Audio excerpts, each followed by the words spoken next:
Good evening, children. We have completed exercise 6.17, and today's class we are going to learn two exercise 6.18 and 6.19, and we are going to solve the answer in the book itself. So now multiplying decimal by 10, 100, 1000.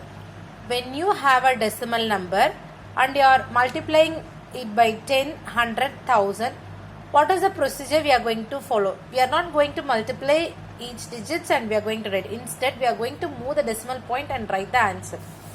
So when you multiply by 10, move the decimal point one place to the right. So it's your question is like this: 1.42 multiplied by 10.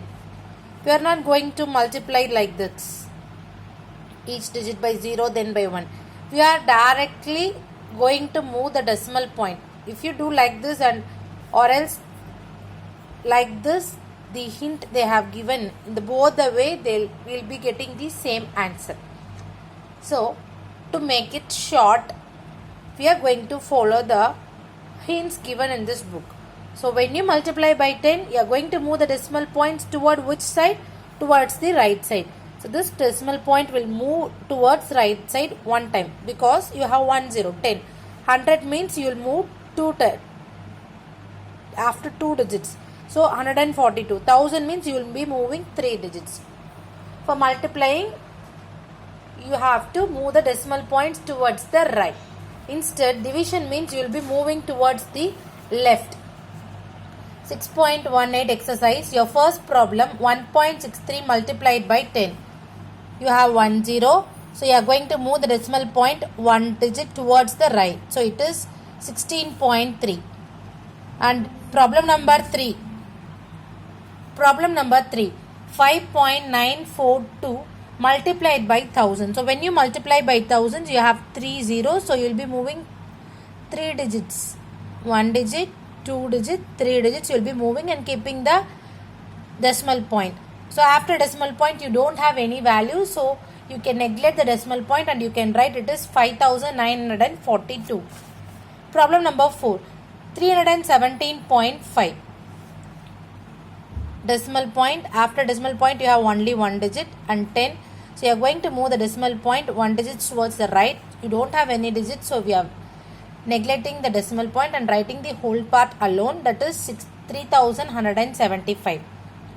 And sixth question, 2.94 multiplied by 1000. If you look at here, after decimal point you have only 2 digits, but here in 1000 you have how many zeros? 3 zeros. So you have to move 3 digits, but you don't have third digit, so you are placing 0 in the third digit and you are going to move it.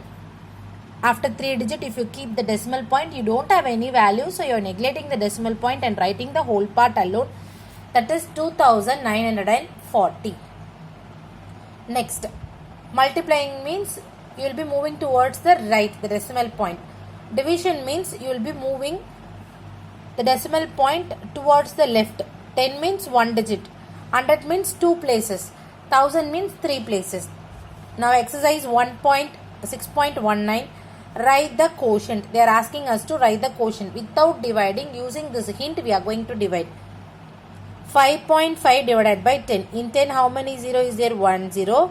So you have to move the decimal point left one place, towards the left one place. So your answer will be 0.55.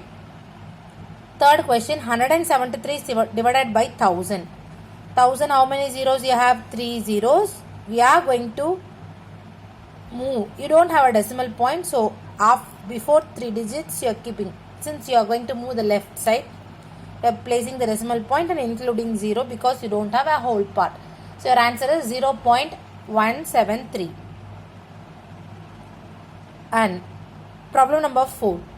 0.04 divided by 2. Divided by 10. 1 0 is there. So you have to move the decimal point towards left one place. So 0.004.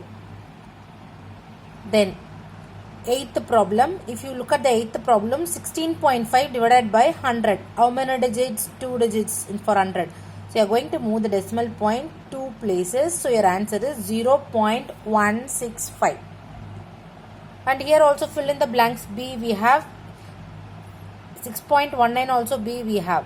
So what they are asking means they have given the answer and we are going to multiply a number so that you will be getting the same answer. Multiplying number means 10, 100,000. So after one digit, one decimal point is there. After two digits, so only 1 point in the decimal place, decimal part. In here, no decimal point is there. So when you multiply by 10, the decimal point will move one step and the decimal point will get vanished. So you are going to multiply 12.1 by 10. So your answer is 10. Similarly, 0.09. You are getting answer as 9. So when you multiply by 100, the decimal point will move two places towards the right. So you will be getting the answer 9. So we are going to multiply it by 100. Similarly, 7.5. You are getting in this answer one extra 0. That means 3 places are there after decimal point. So you are including 0. That means you are going to multiply it by 1000. Similarly, in the 6.19, fill in the blanks. 0.82 dash, you are getting the answer 0.082. So the decimal point is moved one place towards the left. That means it has been divided by 10. So your answer is 10. Here, your answer, they have moved how many digits? One digit, two digits. So you are going to divide it by 100. And you are getting the answer after decimal point. How many digits they have kept? 3. So you are going to multiply it by 1000. So an easy exercise. Learn both the exercise and work all the problems in your textbook itself. Thank you, students.